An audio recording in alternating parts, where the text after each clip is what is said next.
The morning sun was just breaking over the Pacific horizon when the fifth wave of landing craft approached the dark volcanic sand of Iwo Jima's green beach.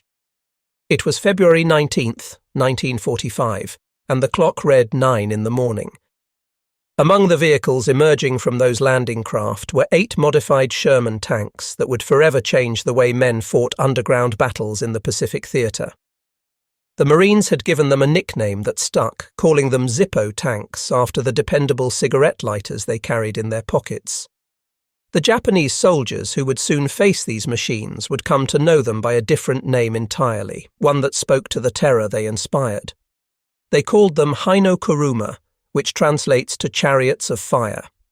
These 8 converted M4A3 Sherman tanks, split evenly between the 4th and 5th Tank Battalions, carried flame projectors capable of hurling streams of thickened gasoline mixed with napalm across distances that could reach 400 feet when conditions proved favorable. They were about to be used against fortified cave positions that Japanese commanders had considered absolutely impenetrable to conventional assault. What happened over the following weeks wasn't simply a shift in battlefield tactics. It represented something far more profound, a complete psychological breakdown of Japanese defensive strategy that commanders had spent months perfecting. These defenders had believed with absolute certainty that they had created the perfect defensive network, one that American forces could not possibly overcome without sustaining casualties so severe that the invasion might fail entirely. They were about to discover how wrong they had been. The Japanese transformation in defensive thinking had begun the previous summer, right after Saipan fell to American forces in July of 1944. The officer chosen to defend Iwo Jima was Lieutenant General Tadamichi Kuribayashi, a man who had carefully studied every single American amphibious assault since the bloody disaster at Tarawa. He had reached a conclusion that flew in the face of 3 solid years of established Japanese tactical doctrine, a conclusion that would have seemed like heresy to many of his peers. The Americans, he determined, simply could not be stopped at the waterline. Traditional beach defences were suicide. Deep beneath the island's surface, some 75 feet down in his underground command bunker, Kuribayashi had drafted what would become known as Defence Order No. 1.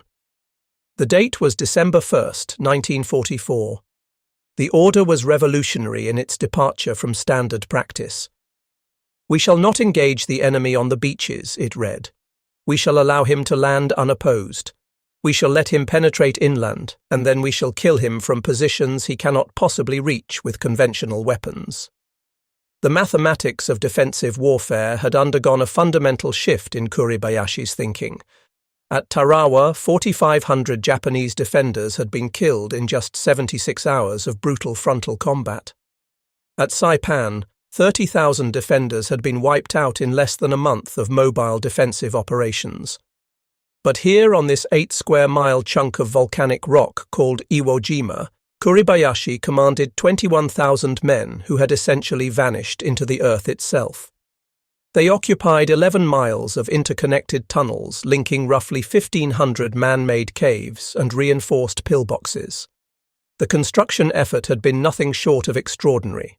Approximately a quarter of the entire garrison, something like 5,250 men, had been assigned to construction duties, working under conditions that can only be described as hellish. Temperatures inside those volcanic tunnels regularly climbed to between 30 and 50 degrees Celsius, which translates to somewhere between 86 and 122 degrees Fahrenheit. The sulfur fumes were so toxic that workers could only dig for 5-minute intervals before they had to retreat to breathe cleaner air. The caves themselves varied enormously in size and capacity. Some were tiny positions designed to hold just 3 or 4 men with a machine gun or mortar. Others were massive chambers capable of housing 300 to 400 soldiers. Kuribayashi's personal command post featured 150 meters of connecting tunnels on its own, while Mount Suribachi, the iconic volcano at the island's southern tip, contained 7 distinct levels of underground fortifications. The Japanese engineers had poured concrete for 800 separate pillboxes, some with walls 4 feet thick. They had learned from 3 years of watching American assault tactics evolve. They knew all about flamethrowers, the M1 and M2 portable units that infantry carried into battle. They knew those weapons could project flames anywhere from 40 to 60 feet under normal combat conditions. With this knowledge in mind, they had designed their caves accordingly, creating entrance tunnels that extended 100 feet or more before reaching the actual living chambers where men would shelter and fight.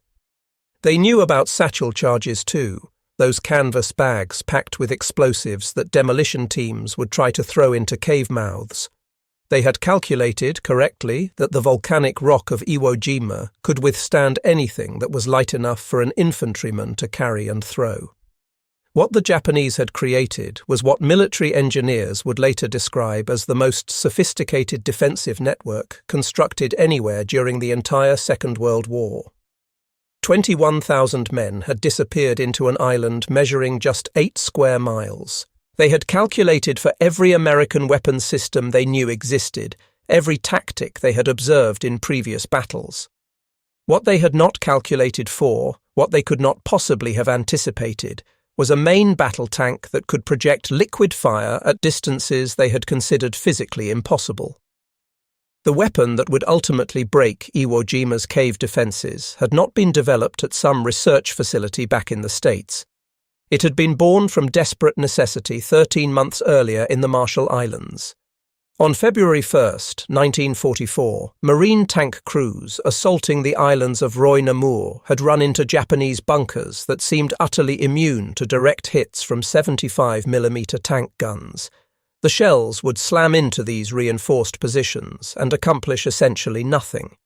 The solution emerged through an unlikely collaboration between the Seabees, those naval construction battalions that built everything the Pacific War needed, and the Chemical Warfare Service, which specialized in exactly the kind of unconventional weapons this situation demanded. According to records maintained by the Navy, teams of engineers and technicians at Pearl Harbor's massive Navy yard began the process of converting battle-damaged Sherman tanks into something entirely new.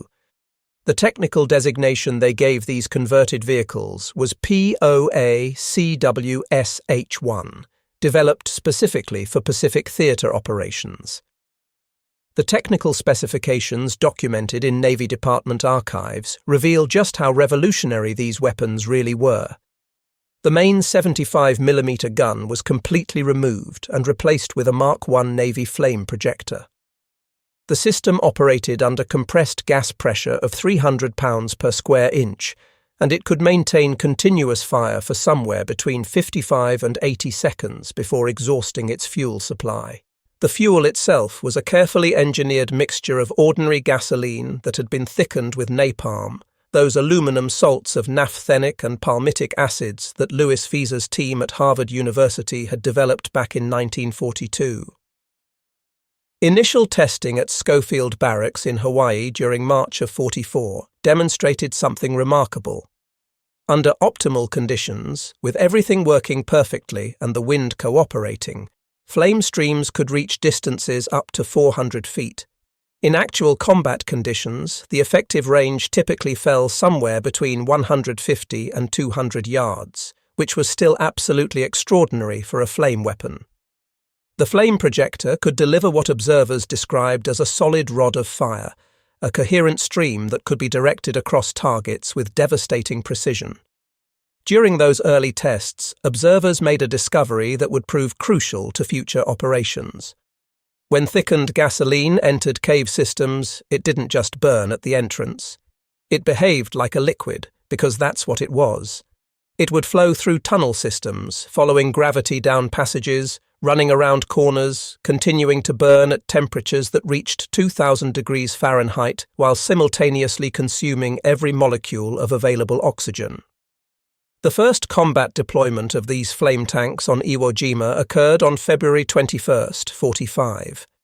That was D-Day +2, and the time was 2:30 in the afternoon. The location was the eastern slope of Mount Suribachi. Marine casualties had been steadily mounting as concealed Japanese positions continued to pour devastating fire onto advancing infantry units. Traditional assault tactics, the kind that had worked elsewhere, were proving incredibly costly in both time and blood.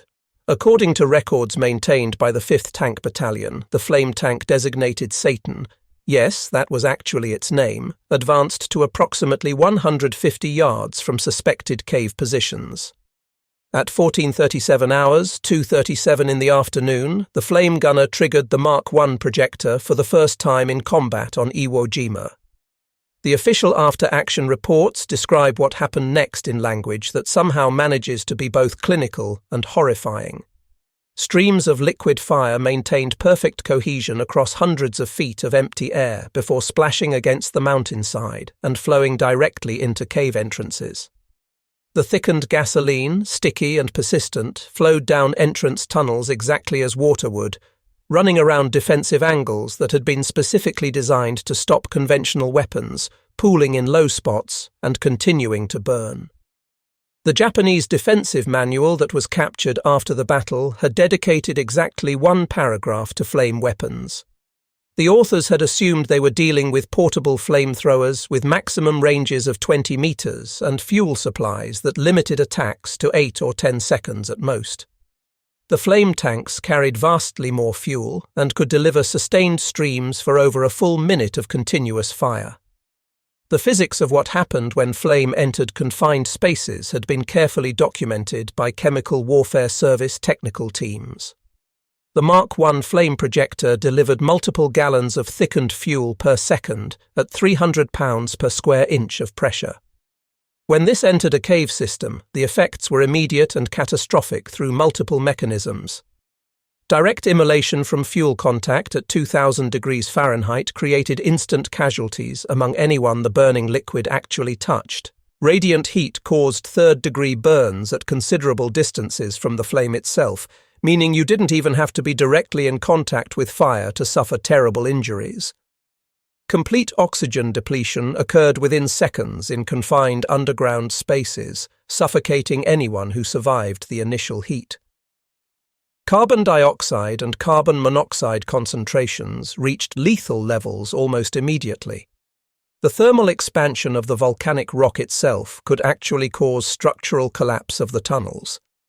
A single sustained burst could create conditions that were absolutely unsurvivable throughout interconnected cave systems.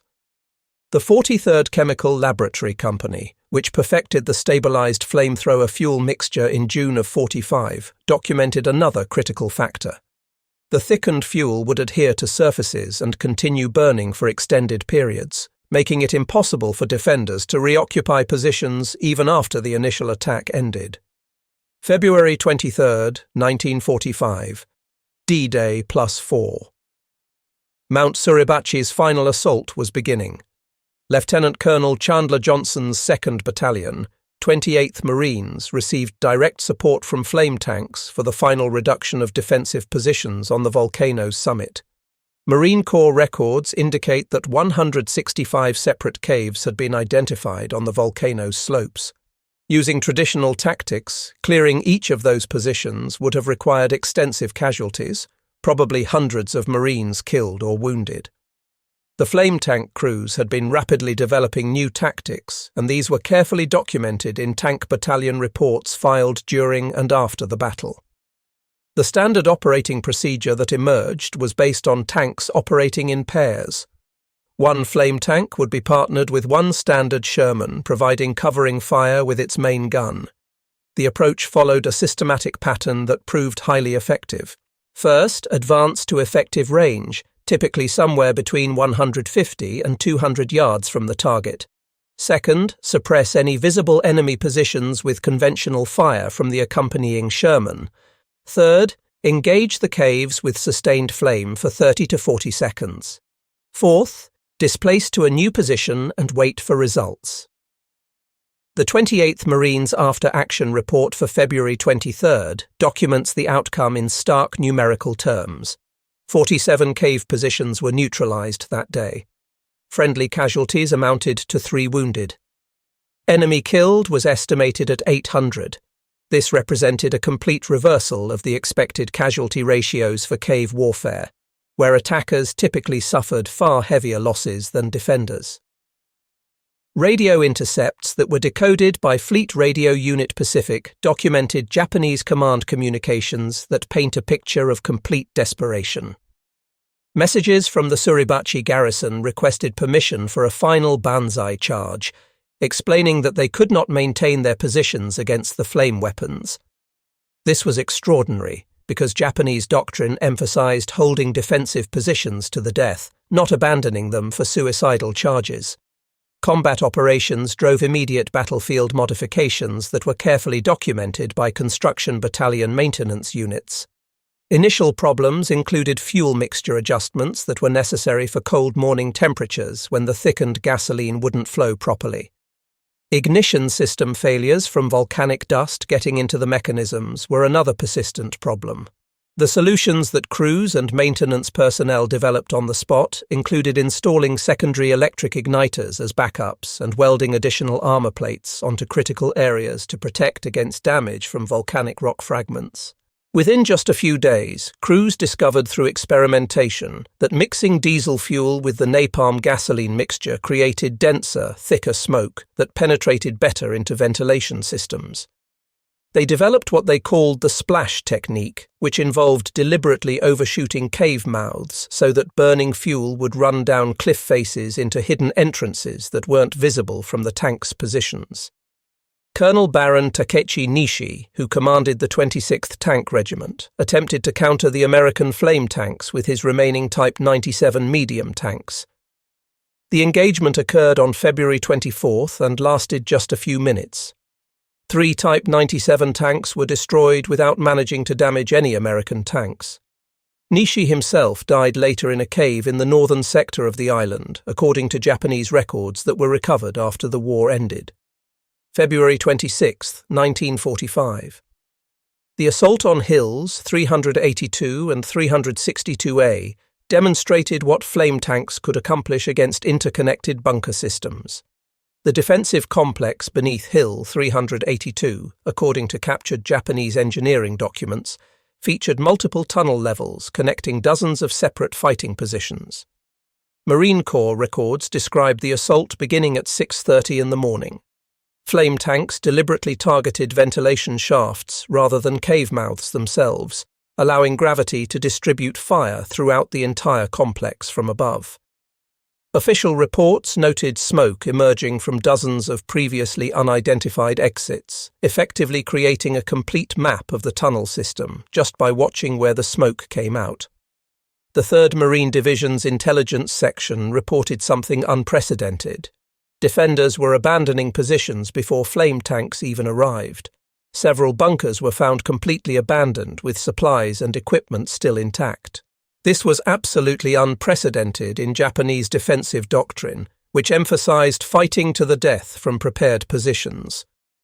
By late February, Marine intelligence officers documented what they termed cascade collapse in Japanese morale across the entire island. The psychological impact of these weapons exceeded their physical destruction. For the first time in the entire Pacific War, significant numbers of Japanese soldiers were surrendering rather than fighting to the death.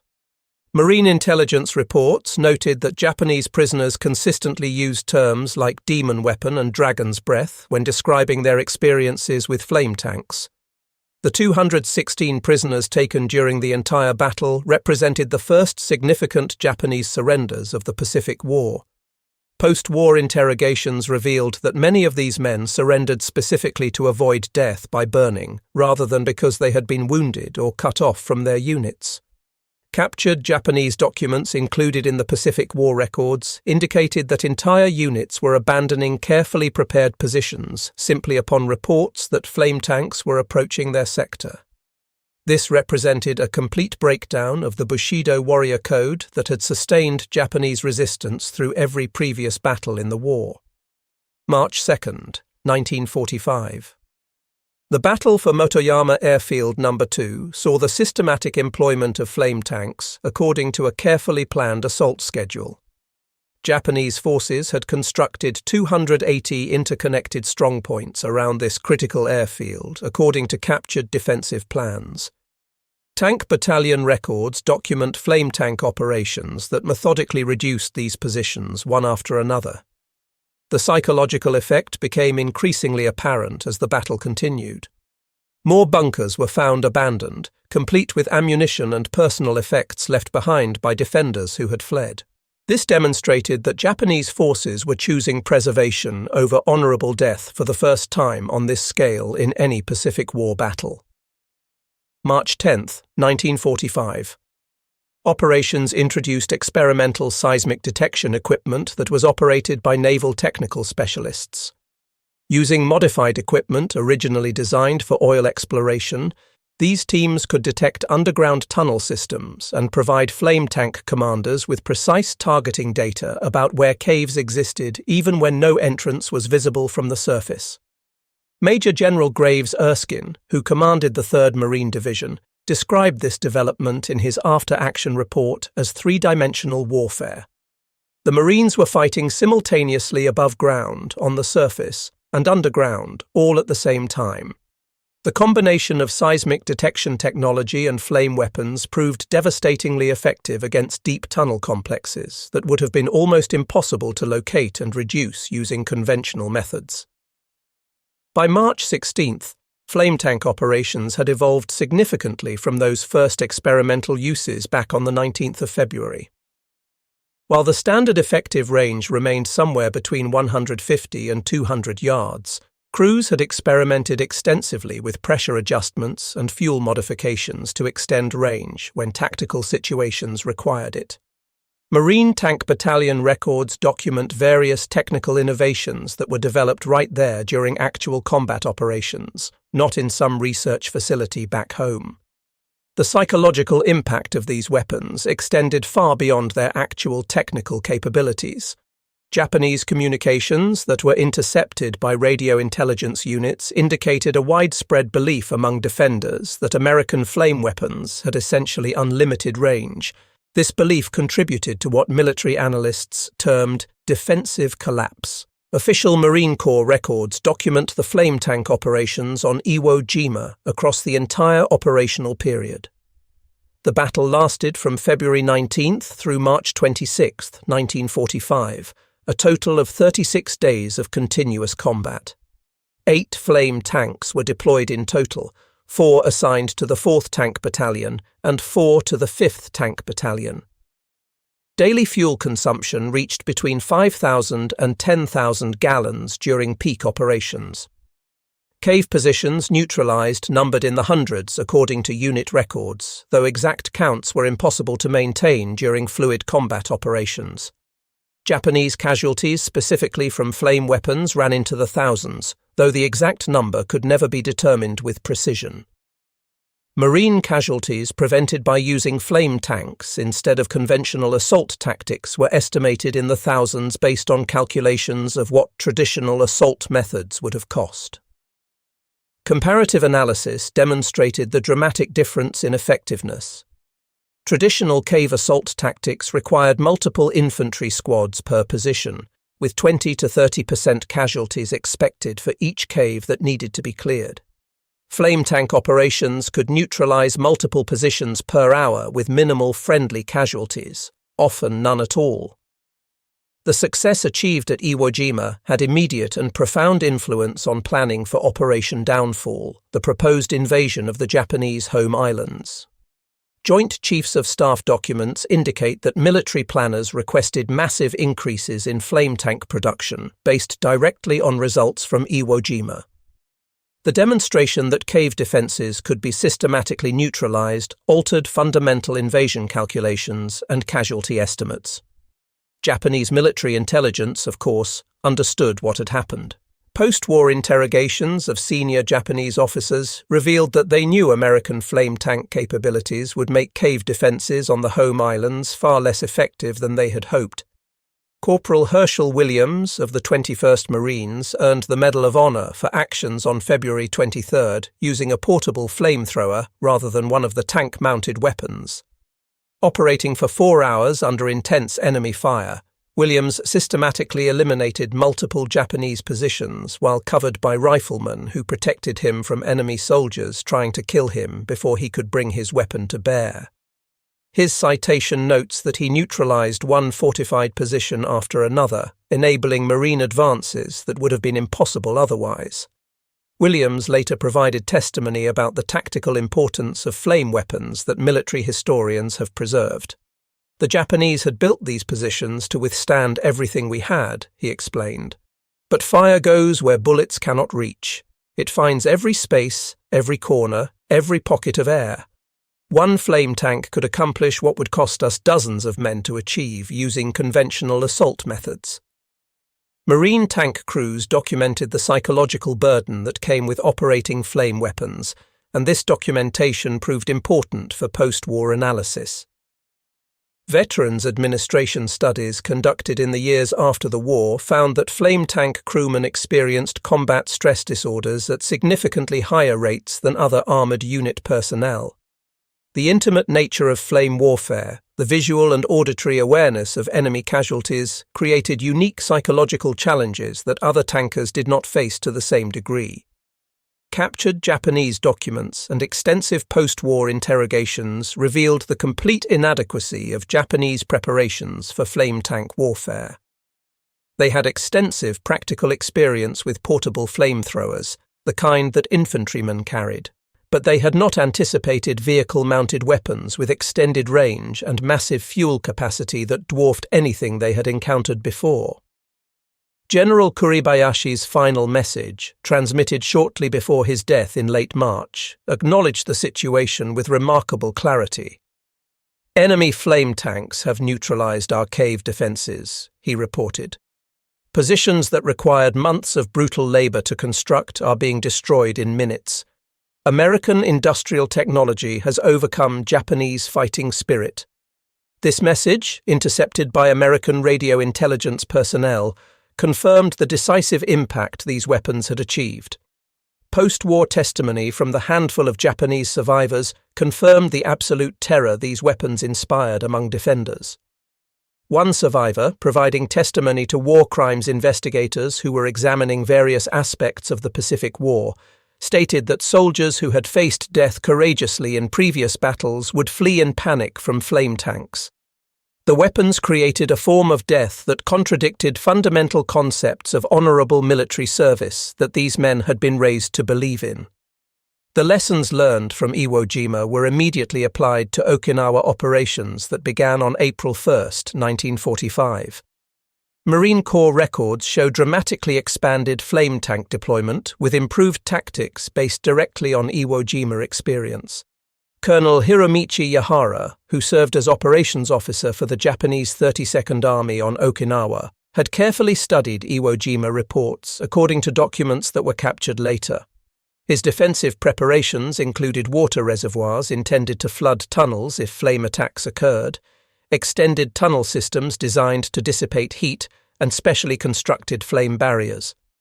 All of these measures proved essentially ineffective against improved American flame tank tactics. Marine units landing on Okinawa received enhanced flame tank support with specialized fuel supply infrastructure that had been planned in advance. The 713th Flamethrower Tank Battalion, specially created for Okinawa operations, documented even more effective employment than what had been achieved at Iwo Jima. The flame tank operations represented far more than just the weapons themselves. They required massive industrial support infrastructure. Navy construction battalions built fuel storage and mixing facilities even while combat operations were still ongoing. By the time the battle ended, the infrastructure that had been constructed included underground fuel storage facilities protected from Japanese artillery, mixing stations where napalm compounds were combined with gasoline, miles of fuel distribution pipeline running across the island, and forward resupply points positioned close to the front lines. The Chemical Warfare Service documented that operations required daily delivery of thousands of gallons of fuel components. The entire supply chain, stretching from chemical plants back in the continental United States producing napalm compounds all the way to frontline fuel mixing stations, demonstrated American industrial capacity that Japanese forces simply could not match under any circumstances. Medical records from Navy hospital ships documented the unique casualties created by flame weapons, and these records proved important for developing treatment protocols. Burns, smoke inhalation injuries, and carbon monoxide poisoning required specialized treatment approaches. The hospital ship USS Samaritan reported treating both American and Japanese burn casualties, though Japanese soldiers initially resisted medical treatment, believing they had dishonored themselves by surviving when they should have died. International Red Cross representatives, who were permitted to inspect prisoner-of-war facilities, documented that captured Japanese soldiers expressed particular fear of flame weapons compared to other weapons systems. This factor contributed significantly to the unprecedented number of surrenders compared to previous Pacific battles, where Japanese forces had fought virtually to the last man. The flame tank innovations achieved at Iwo Jima influenced military development for many decades afterward. Official military histories trace direct lineage from these weapons to flame tanks used in the Korean War, flame tanks employed in Vietnam, and modern thermobaric weapons that operate on fundamentally similar principles of using heat and pressure in confined spaces. The fundamental principle of using flowing burning liquid to clear enclosed spaces remains relevant to modern military operations.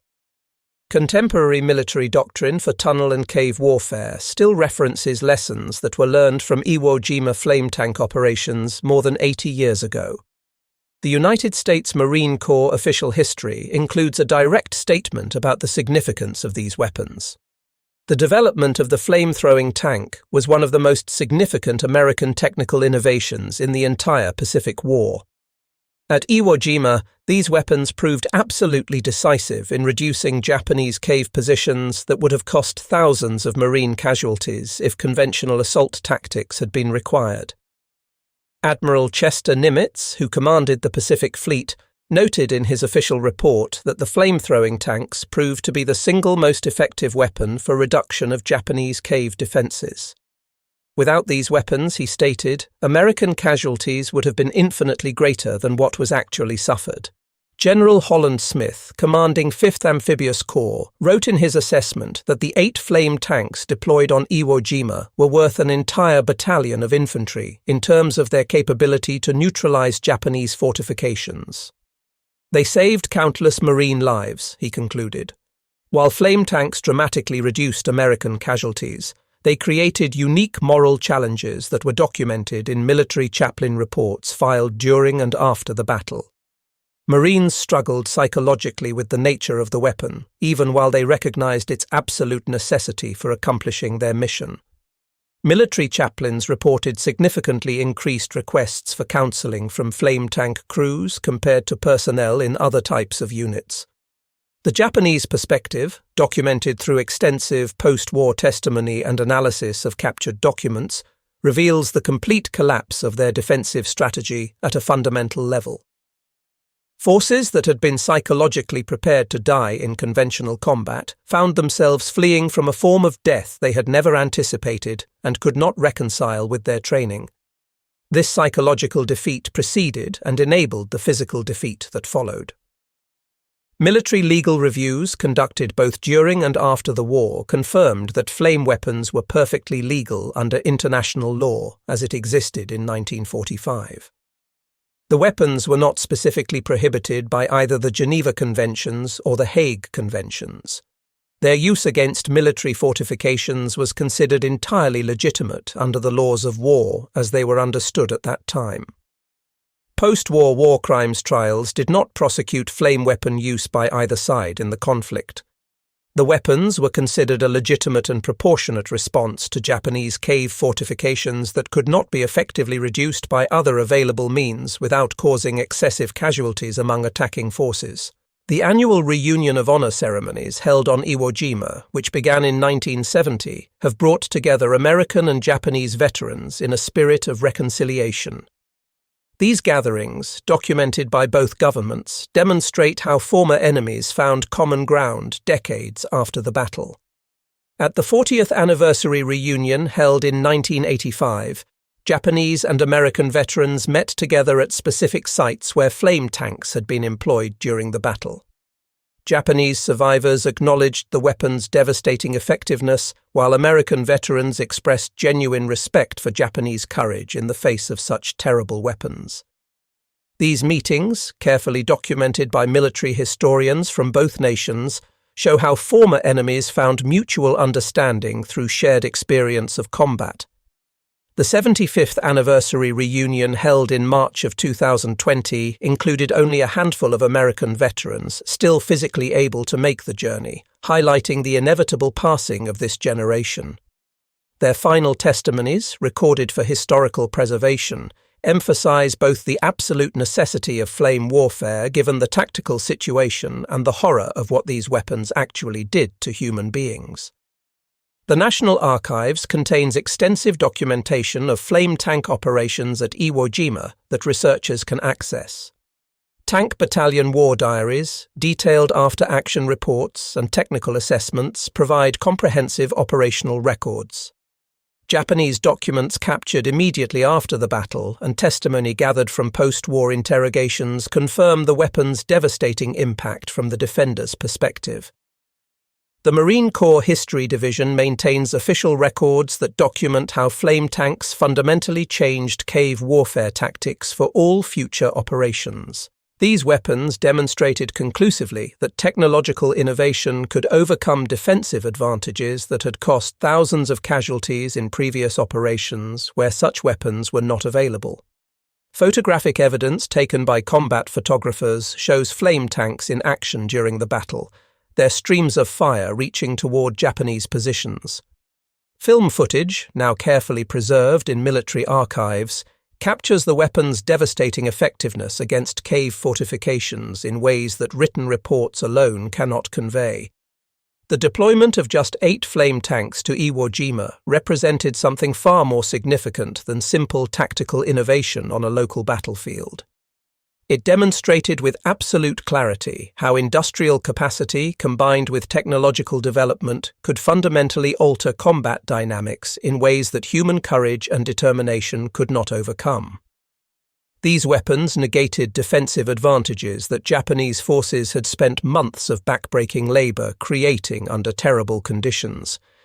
The streams of liquid fire that could reach up to 400 feet under optimal conditions didn't merely clear caves of their defenders. They cleared away all illusions about the nature of modern industrial warfare and what it meant for traditional concepts of martial valor. Japanese forces that had prepared meticulously for conventional assault tactics found themselves facing a weapon that flowed through their carefully constructed defenses as inevitably as American victory ultimately flowed from overwhelming industrial superiority. The Japanese troops who abandoned their caves when confronted by flame tanks were making entirely rational decisions when facing a technology that had rendered their fortifications into death traps rather than defensive strongpoints. Their careful preparations, based on reasonable expectations drawn from previous combat experience, proved worthless against liquid fire that followed simple gravity through every tunnel passage and consumed oxygen from every underground chamber. The flame tanks saved thousands of American lives by avoiding the horrific casualties that methodical cave-by-cave fighting would have inevitably required using conventional infantry assault methods. They also inflicted a particular form of death that haunted the men who employed these weapons and absolutely terrified those who faced them. This duality, representing salvation for one side and horror for the other, defines their complex legacy in military history. Military historians universally recognize the flame tanks deployed at Iwo Jima as a decisive innovation that significantly shortened the battle's duration and dramatically reduced American casualties below what they would otherwise have been. The weapons demonstrated with perfect clarity that in modern industrial warfare, technological superiority could completely overcome human courage and determination when the disparity between opposing forces became overwhelming enough. The 8 flame tanks deployed to Iwo Jima proved a fundamental truth about industrial age warfare that remains valid today. Victory belongs not necessarily to the brave or the determined, but rather to those forces possessing superior tools and the industrial capacity to employ them with devastating effectiveness across an entire theatre of operations. The Japanese defenders discovered through bitter experience that warrior spirit, no matter how deeply ingrained through training and culture, could not stop liquid fire from flowing into tunnels.